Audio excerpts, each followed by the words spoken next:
बिस्मिल्लाहिर्रहमानिर्रहीम।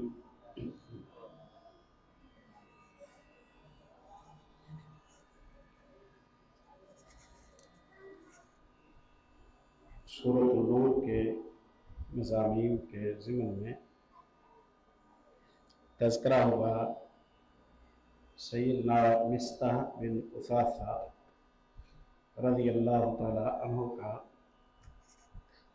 और इस ज़िमन में एक मनहजी बात कल ज़िक्र की थी कि किसी भी शख्स की किसी गलती का अहद नबी सल्लल्लाहु अलैहि वसल्लम में कोई तज़किरा हो तो उसकी तशरीह करते हुए हद से ना जाएं और ये समझें कि जितनी गलती थी उतनी सज़ा मिल गई, और जो नेकी है वो उस गलती की वजह से ज़ाया नहीं होती। इस पर जो इंशाअल्लाह मनहजी बात थी आपके सामने रखी गई। खैर, कसम खा चुके थे जनाब अबू बकर रज़ी अल्लाह तआला अन्हु कि वो मिस्ताह पर खर्चा नहीं करेंगे। उसने दिल दुखाया है, उसने मेरी बच्ची पर बेरहरवी का, बदकारी का इल्ज़ाम लगाया है। गैर तो गैर होते हैं, अपने ने ऐसा किया जिसका सालों से मैं खर्चा उठा रहा था, जिसके साथ मैंने ये नेकी की, ये नेकी की, ये नेकी की। सारी दुनिया बदल जाती, मिस्ताह को तो नहीं बदलना चाहिए था। इसलिए बाकियों को माफ है, मिस्ताह को माफ नहीं है। अल्लाह की कसम, आज के बाद से मिस्ताह के साथ हमारा नेकी का जो सिलसिला था वो बंद। ये उन्होंने कसम खाई। अल्लाह रब्बुल इज़्ज़त ने इस बात पर आयत नाजिल फरमाई कि कसमें खाना मुनासिब नहीं है कि आप नेकी नहीं करेंगे। अल्लाह भी तो माफ कर देता है। बंदे की अच्छाइयां हैं, एक गलती हो गई है, उसे शर्मिंदगी है अपनी गलती पर, अल्लाह ने उसे माफ कर दिया है, आप भी माफ कर दें। जो आपका नुकसान हुआ है वो हम पूरा कर देते हैं, जो आपको परेशानी आई है उसकी वजह से वो हम पूरा कर देते हैं। अबू बकर रज़ी अल्लाह तआला अन्हु ने इस आयत के उतरने पर अपनी कसम तोड़ दी, अपनी कसम तोड़ दी। दो बातें समझें यहां। एक तो ये कि अगर कोई कसम खा बैठो, अगर कोई कसम खा बैठो और बाद में पता चले कि कसम ठीक नहीं है, कसम गुनाह की है, या मैंने जिस काम की कसम खाई थी वो काम नहीं करना चाहिए, ठीक नहीं है, जैसे ही अपनी गलती का एहसास हो जाए तो कसम की वजह से अड़ ना जाओ, कसम को तोड़ दो। कसम बाज़ ज़रूरतों की वजह से तोड़ी जानी चाहिए। जब गलत कसम खाई जाए या गलत मन्नत मानी जाए तो उसे तोड़ देते हैं, गलत कसम को भी तोड़ देते हैं और गलत मन्नत को भी तोड़ देते हैं, और गलत मुआहदे की भी कोई हैसियत नहीं होती, और गलत वसीयत को भी बदला जाता है। ये उसूल की बात है। यानी मखलूक का कोई एग्रीमेंट जो अल्लाह के हुक्म को तोड़ता हो वो मंजूर नहीं किया जाएगा। इमाम बुखारी रहमतुल्लाह ने हदीस जिक्र की है, सैयदना अब्दुर्रहमान इब्न अबी बकर रज़ी अल्लाह अन्हु कहते हैं, इशा पढ़ाई रसूलुल्लाह सल्लल्लाहु अलैहि वसल्लम ने, कुछ मेहमान आए हुए थे, उन्हें लेकर आप सल्लल्लाहु अलैहि वसल्लम चले गए। मेरे अब्बा जी भी उनके साथ चले गए, मेरे अब्बा जी भी उनके साथ चले गए, और मुझे दो तीन बंदे सुफ़ा के मुसाफिर मदरसे के जो थे वो मेरे हाथ में दिए और कहा कि अब्दुर्रहमान बेटे, इन्हें ले जाओ और इन्हें घर खाना खिला दो। मैं उन्हें ले आया। मैंने अम्मा से कहा कि अब्बा जी ने कहा है कि मुझे देर हो जाएगी, ये मेहमान हैं, इन्हें खाना खिला दो। अम्मा जी ने खाना तैयार कर दिया। मैं खाना उठा के ले आया, मेहमानों के सामने रखा। उन्होंने कहा कि अबू बकर आ जाएं, उनके साथ बैठ के खाएंगे, अबू बकर आ जाएं, उनके साथ बैठ के खाएंगे। हम इंतजार कर लेते हैं। मैंने मिन्नत की कि भाई खा लो खाना, जब मैं मेजबान हूं, मुझे मेरे जिम्मे लगाया है मेरे अब्बा जी ने, खाना ठंडा ना करो, रात काफी हो चुकी है, अब्बा जी को पता नहीं कितनी देर लग जाए, आप खा लें खाना। वो अड़ गए कि नहीं, अबू बकर आएंगे तो फिर खाएंगे। अल्लाह का करना, अबू बकर को आते हुए देर हो गई रज़ी अल्लाह अन्हु। काफी देर बाद उन्होंने दरवाजा खटखटाया मेरे अब्बा जी ने, तो मैं डर गया। एहतराम था ना उस वक्त, वालिदैन की हैबत थी, वालिदैन का एहतराम था। मैं डर गया और मैं जाके कमरे में छुप गया। मैं जाके कमरे में छुप गया, क्योंकि मुझे डर था कि मेहमान भूखे बैठे हैं और जिम्मे मेरे लगाए थे अब्बा जी ने, आप मुझे नहीं छोड़ेंगे, मुझे डांटेंगे। दरवाजा खोला गया, सिद्दीक अंदर आए, तो मेरी माँ ने कहा कि आपने इतनी देर कर दी, मेहमान भी घर थे और आपने बड़ी देर कर दी, मेहमान भूखे बैठे हैं। तो अबू बकर ने कहा रज़ी अल्लाह अन्हु, उन्हें खाना नहीं खिलाया आपने? कहा खाना खाने से उन्होंने खुद इनकार किया, उन्होंने कहा आप आ जाएं फिर खाना खाएंगे। तो अबू बकर रज़ी अल्लाह अन्हु को गुस्सा आया। अबू बकर रज़ी अल्लाह अन्हु को मेहमानों पर भी गुस्सा आया और मुझ पर भी गुस्सा आया। मेहमान मुझे दिए थे कि मैं ख्याल रखता और मेहमानों को चाहिए था कि वो तकल्लुफ ना करते। उन्हें गुस्सा आया तो उन्होंने मुझे मेरे बारे में कहा, या उन सरो निकम्मे कहाँ हो तुम, मैं सुन रहा हूं, मैं खैर बाहर आ गया, ये क्या किया तुमने, मेहमानों को रोटी नहीं खिलाई? मैंने कहा अब्बा जी इन्होंने खाने से इनकार कर दिया था, मैं तो खिलाना चाहता था। कहा आप खाओ, मेहमानों से कहा। उन्होंने कहा आप भी खाएं। कहा मैं तो खा आया हूं, मैं तो रसूलुल्लाह सल्लल्लाहु अलैहि वसल्लम के साथ खाना खा के आया हूं, अब तुम अकेले खाओ। उन्होंने कहा नहीं आप भी खाएं, आप भी खाएं। तो कहा अल्लाह की कसम मैं तुम्हारे साथ खाना नहीं खाऊंगा। गुस्सा आ गया। जो नेक आदमी भी होता है वो मशीन नहीं बन जाता, गुस्सा शुस्सा उसे आ जाता है।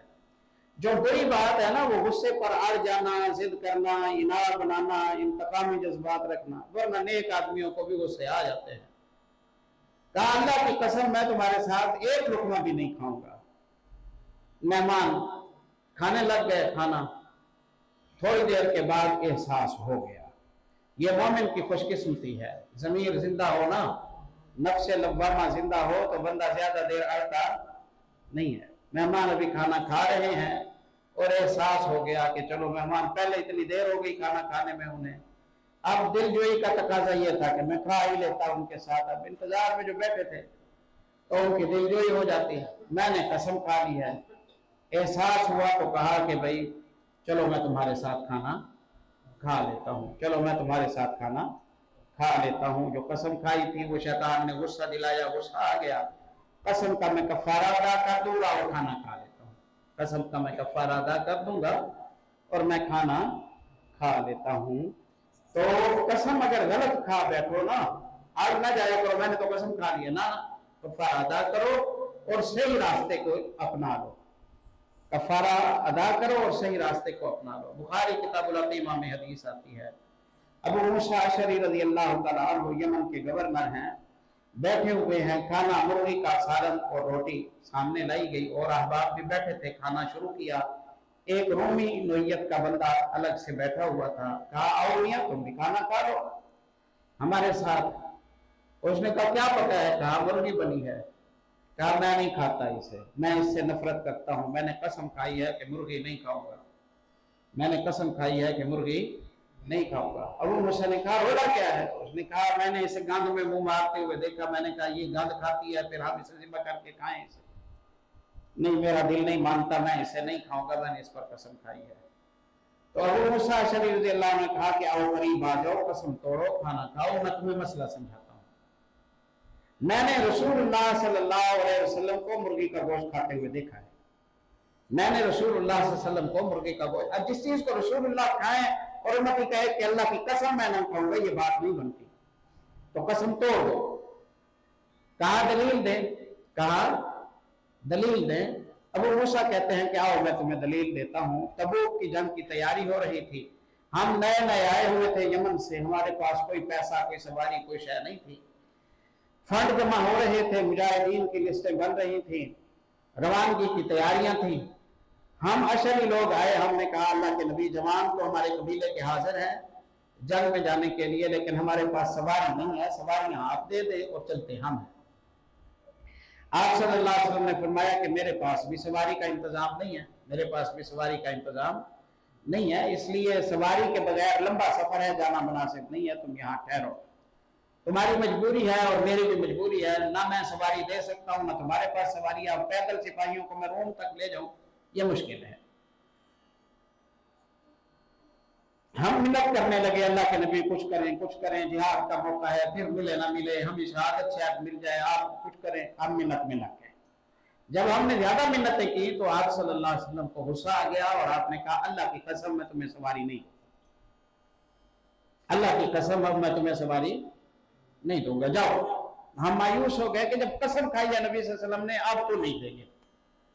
हम रोते हुए वापस गए, हम रोते हुए वापस गए। अल्लाह का करना फंड में कुछ सवारियां आ गई, अल्लाह का करना फंड में कुछ 4-5 ऊंट आ गए, किसी ने जमा कराया कि ये मुजाहिदीन को दे दें, जैसे कोई गाड़ियां दे देता है, मोटरसाइकिल दे देता है कि जहाज भी इसे इस्तेमाल करें। अब ये गाड़ियां आ गई, ऊंट आ गए उस वक्त की गाड़ी। तो आप सल्लल्लाहु अलैहि वसल्लम ने फरमाया कि अय्न नफरुल अशरीयून, अशरी कहाँ है? कहा वो तो चले गए हैं। आपने फरमाया बुलाओ उन्हें, आपने कहा कि उन्हें बुलाओ। हमें बुलाया गया, हम आ गए।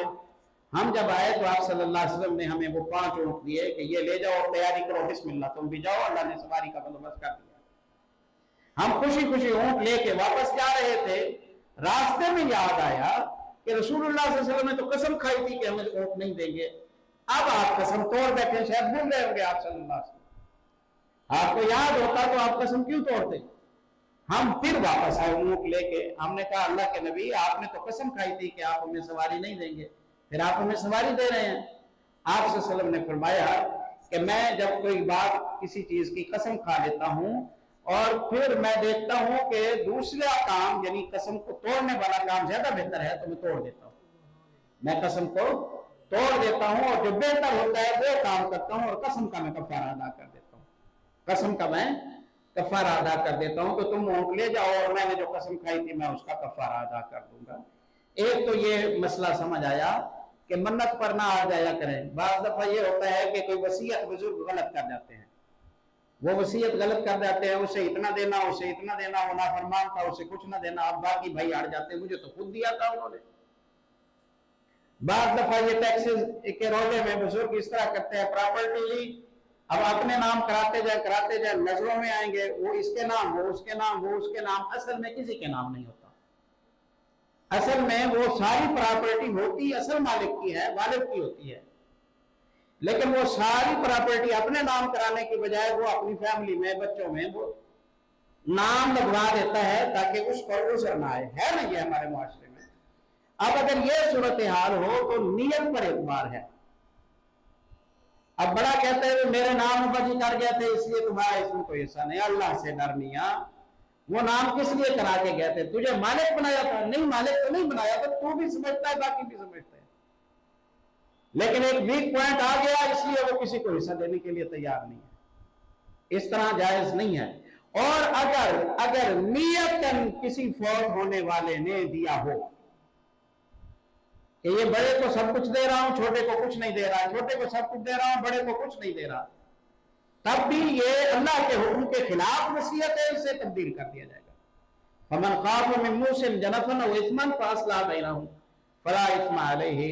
वसीयत करने वाला अगर कोई जुल्म कर जाए ना, वसीयत करने वाला अगर कोई हक तलफी कर जाए, कोई गुनाह की बात कर जाए, तो उसे तब्दील करो। अल्लाह गुनाह नहीं होगा, अल्लाह रब्बुल इज्जत फरमाते गुनाह नहीं होगा।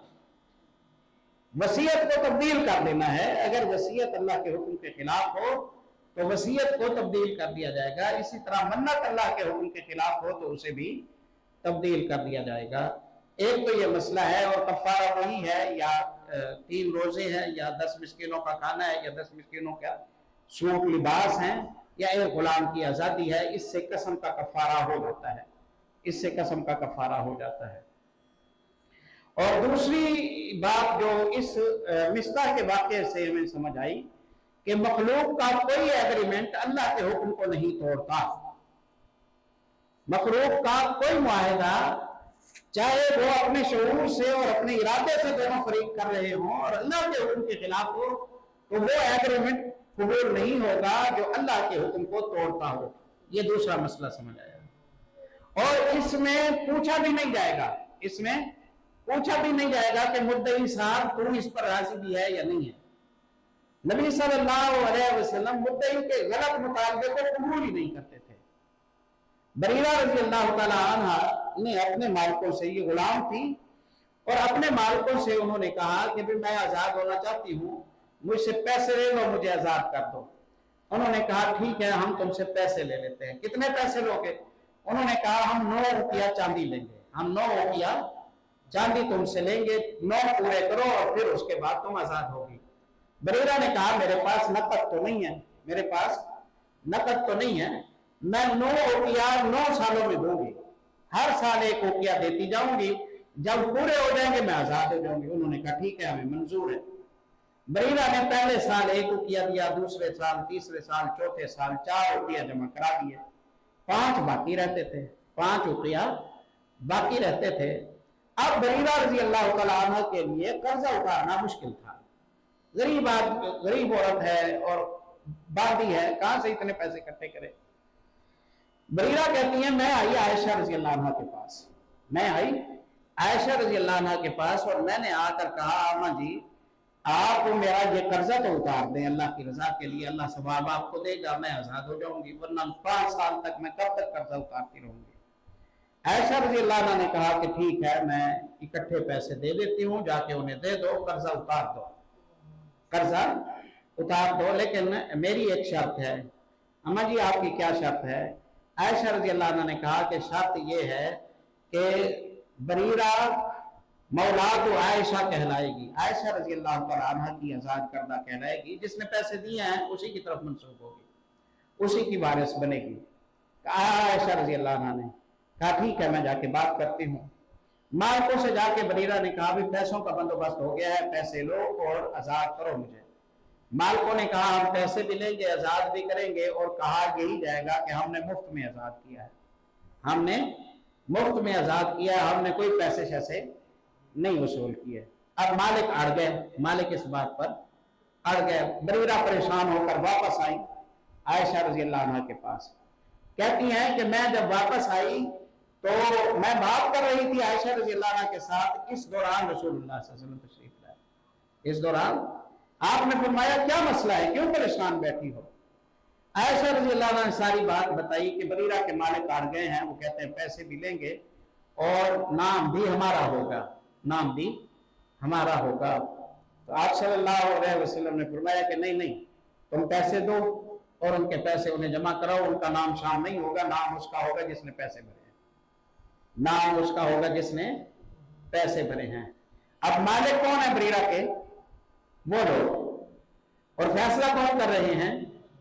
मोहम्मद रसूलुल्लाह सल्लल्लाहु अलैहि वसल्लम। उन्हें बुलाया नहीं, उनसे सुना नहीं, उनसे मशवरा लिया नहीं, उन्हें राजी किया नहीं। नबी उम्मत का पाबंद नहीं है, उम्मत नबी की पाबंद है। समझ आ गई बात? उम्मत नबी की पाबंद है, उम्मत का नबी पाबंद नहीं होता। कहते रहे जो मर्जी कहें, इनके कहने से क्या होता है? ऊपर से अगर मोहम्मद रसूलुल्लाह सल्लल्लाहु अलैहि वसल्लम का जब आएगा तो हर बात को नीचा दिखा दिया जाएगा, मोहम्मद सल्लल्लाहु अलैहि वसल्लम की बात ऊंची होगी। अब उन्हें कैसे पता चलेगा? वो ये ना समझे कि भाई नाम हमारे होगा। नबी सल्लल्लाहु अलैहि वसल्लम ने साथी को हुक्म दिया, लोगों को बुलाओ, लोग जमा हो गए। आप सल्लल्लाहु अलैहि वसल्लम मिंबर पर आए, आप सल्लल्लाहु अलैहि वसल्लम ने अल्लाह की हमद व सना की और आपने फरमाया माबाल वल्क़ामिन यश्तरितून शुरूतन लैसत फी किताबिल्लाह, ये लोगों को बड़ा क्या हो गया है, वो शर्तें क्यों लगाते हैं जो अल्लाह के किताब के, अल्लाह के दीन के खिलाफ हैं। कुल्लु शर्तिन लैसा फी किताबिल्लाहि फहुव बातिल वलौ कान मिअतु शर्तिन, हर वो शर्त जो 2 बंदों के दरमियान तय हो लेकिन अल्लाह के दीन के खिलाफ हो, वो शर्त बातिल है, अगर 100 शर्तें क्यों ना हो, उनकी कोई हैसियत नहीं। वही निष्ठा तो मिनट में तो शर्त, अगर 100 शर्त भी हो तो वो बातिल है। अल बनाओ बनाता का, जो पैसे भरता है आजादी उसी की तरफ मंसूब होगी। जो पैसे लेने वाला है उसने पैसे ले लिए हैं, उसकी तरफ आजादी मंसूब नहीं होगी। बरीरा ने भी सुन लिया, मालिकों ने भी सुन लिया, बाकी मदीने वालों ने भी सुन लिया। आप सल्लल्लाहु अलैहि वसल्लम ने कानून बना दिया। तो मिस्ता के वाक़े में हमने दो मसले समझे हैं। मिस्ता के वाक़े में हमने दो मसले समझे हैं। एक तो ये है कि ये ना कहा करो कि भाई हमारा तो मुआहदा हो चुका है, इसलिए अल्लाह के हुक्म के खिलाफ भी है तो हम तो इसी तरफ चलेंगे। ना ना ना ना, अल्लाह से डरो, अल्लाह से डरो। हमारे कानूनों में है ना ये कि पोता नवासा वो मुतालबा कर सकता है दादे की अपना दादे की विरासत में से। इनका वालिद जिंदगी में फोत हो गया, वो अपने बाप का वारिस ही नहीं बना, वो अपने बाप का वारिस ही नहीं बना, लिहाजा पोते नवासे वारिस नहीं है। एक शख्स जिंदा है, उसका बेटा फोत हो गया उसकी जिंदगी में, अब बेटे की जो औलाद है वो दादे की वारिस नहीं है। बेटे की जो औलाद है वो दादे की वारिस नहीं है। बेटा खुद वारिस था, वो चला गया, दादा अभी जिंदा है, तो जिंदा वारिस होते हैं, फोतशुदा वारिस नहीं होता। मसला यही है, मसला यही है। हमारे यहां बदकिस्मती से कानून बना हुआ है कि पोता भी दादे का वारिस है। ये कानून बन गया है, ये कानून बन गया है। अब पोते को पता चल जाता है कि भाई हमें कानून दिलवाता है पैसे, पोते को ये पता चल गया कि कानून पैसे दिलवाता है। उन्होंने मौलवी साहब से पूछा, मौलवी साहब ने कहा कि नहीं भाई इस्लाम नहीं दिलवाता, इस्लाम नहीं दिलवाता। वो फिर भी अदालत में जाके रेट करते हैं, वो कहते हैं हमारे दादे के तरके में से हमारा हिस्सा बनता है, हमारे अब्बा वाला हिस्सा में दिया जाए, वो ले लेते हैं। साफ हराम है, साफ हराम है, साफ हराम है। वो जानते हैं कि हमारा नहीं बनता। अब ये ना कहा जाए कि बेचारे एक इनका बाप मर गया, दूसरा दादा ने भी इन्हें कुछ न दिया। नहीं नहीं, ऐसी बात नहीं है। तुम इस्लाम से ज्यादा खैर खा नहीं हो सकते हो। दादा जिंदगी में सारा इनके नाम लगा देता तो इस्लाम को कोई एतराज नहीं था। दादा मरते हुए आधा इनके नाम लगा देता, इस्लाम में कोई एतराज नहीं था। दादा वसीयत में तिहाई हिस्सा इनके नाम लगा देता, इस्लाम को कोई एतराज नहीं था। तुम दादे से ज्यादा खैर खा हो गए, दादा ने जिंदगी में इन्हें कुछ नहीं दिया है। अब ये बिगाना माल है, इनका नहीं है। उसके उन बच्चों के चचाओं और उनकी फूफियों पर है, वो इनके साथ कुछ अपनी मर्जी से ताल्लुक करना चाहते हैं, करें, लेकिन इन बच्चों का है कुछ नहीं, इन बच्चों का है कुछ नहीं। तो जहां ये देखें कि यहां अल्लाह के हुक्म के मुताबिक नहीं बनता, वहां कानून की आड़ लेकर, फतवे की आड़ लेकर उस चीज को हथियार न लिया करें, उस चीज को हथियार न लिया करें और उससे अपनी जान छुड़ाया करें। ये फिक्री दो मसले हैं जो हमारे सामने आए हैं। इसके अलावा अल्लाह रब्बुल इज्जत ने वो जो सानिया हुआ था ना इल्जाम तराशी वाला, उस इल्जाम तराशी वाले सानिया पर अल्लाह ने फिर हुक्म दिया और फरमाया इन्नल्लज़ीना यरमून अल-मुहसनातिल मुमिनातिल गाफिलात, पाक दामन बीबियां, मोमिन बीबियां, भोली भाली बीबियां, ये सिफ्तें हैं ईमानदार औरतों की। ईमानदार औरतें पाक दामन होती हैं, ईमान के तकाज़ों को पूरी करती हैं और भोली भाली होती हैं। औरतों में ज्यादा बोलना पसंदीदा नहीं है, चलाक हो, चत्तर हो, किसी को बोलने न दे, मजलिस में होड़ रखे, आवाज को बुलंद करे, ये अच्छी औरतों की अलामत नहीं है। ये अल-गाफिलात अच्छी औरतों की अलामत ये है, भोली भाली, सीधी सादी। उम्मा आयशा रज़ी अल्लाह अन्हा के बारे में पूछा ना, बरीरा से मशवरा किया रसूलुल्लाह सल्लल्लाहु अलैहि वसल्लम। बरीरा इसी तरह की बात मैंने सुनी है, तुम बताओ ऐसा में कोई ऐसी बात देखी है कि जो तुम्हें मशकूक करती हो?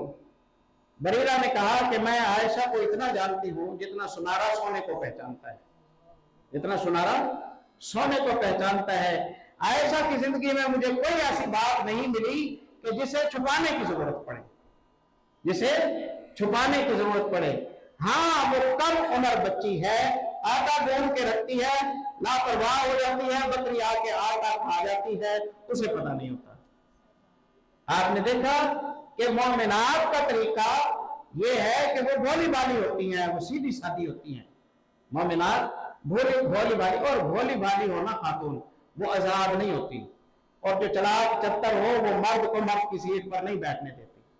ये चलाक चत्तर हैं जो सड़कों पर आकर वो मुतालबे करती हैं जिन्हें शर्म हया वाले लोग सुनने से भी सब झुका लेते हैं और कहते हैं ये क्या है। इनकी जबानें देखें, बेलगाम जबानें हो गई हैं, बदतमीज जबानें हो गई हैं, बाप के खिलाफ रोडों पर आई हुई हैं, बेटों के खिलाफ रोडों पर आई हुई हैं, शोहर के खिलाफ रोडों पर आई हुई है, भाइयों के खिलाफ। रिश्ते तो औरत के साथ यही है ना, औरत के साथ जो दुनिया में रिश्ते हैं इसके अलावा कोई और रिश्ता नहीं है। या मर्द उसका बाप है, या उसका शोहर है, या उसका भाई है, या उसका बेटा है, या उसका बेटा है, यही है।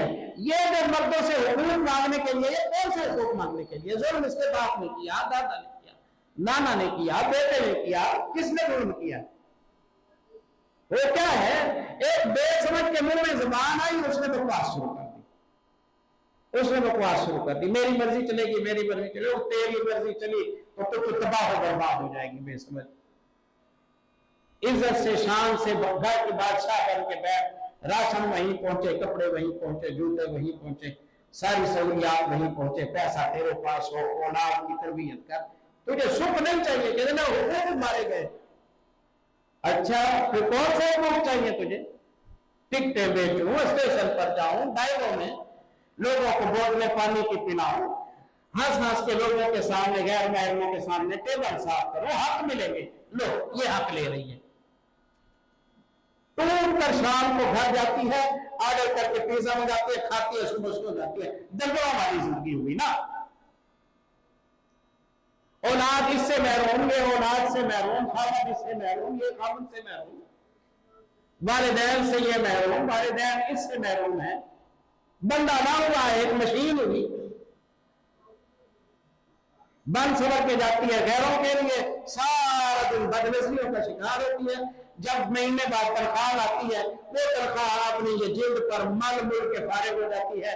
और मर्द बेरोजगार हमारे मुआशरे में इन्हीं नालायकों की वजह से। हमारे जिस कौम के पिछले साल का तजिया है कि हमारे मुल्क में 1 लाख PhD होल्डर बेरोजगार थे, PhD होल्डर 1 लाख बेरोजगार थे। अब सीटें तो होती हैं 33% नहीं, 35%, 50% पर ये बैठी हुई है, और इन्होंने टके का काम नहीं करना होता।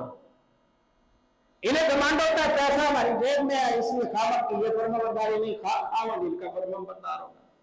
खर्चा जो इसमें चलाना है, खर्चा जो इसमें चलाना है। और फैक्ट्रियों वालों के मजे बने हुए हैं, जहां हक बनता था 30,000 देने का, वहां बेसमझ 12,000 में जा रही है।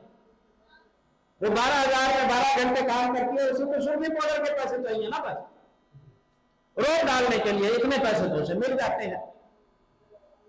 वो औरतों को जमा कर लेता है। अल्लाह अकबर, अल्लाह अकबर। इज्जतें भी तादाद, रिश्ते भी खत्म, घरेलू जिंदगी भी खत्म, औलादें भी महरूम। क्या पैदा हुआ? ये हक लेने के लिए गई तो इस तरह के बोल खिलाती है, बोली बारी रहे, सीधी साधी रहे, वही आवाज पस्त हो, निगाहें झुकी हुई हो, पाक दामन हो, घर को घर करे, औलाद की तरबियत अच्छी करे, माशाअल्लाह सुकून में ये भी और पूरी।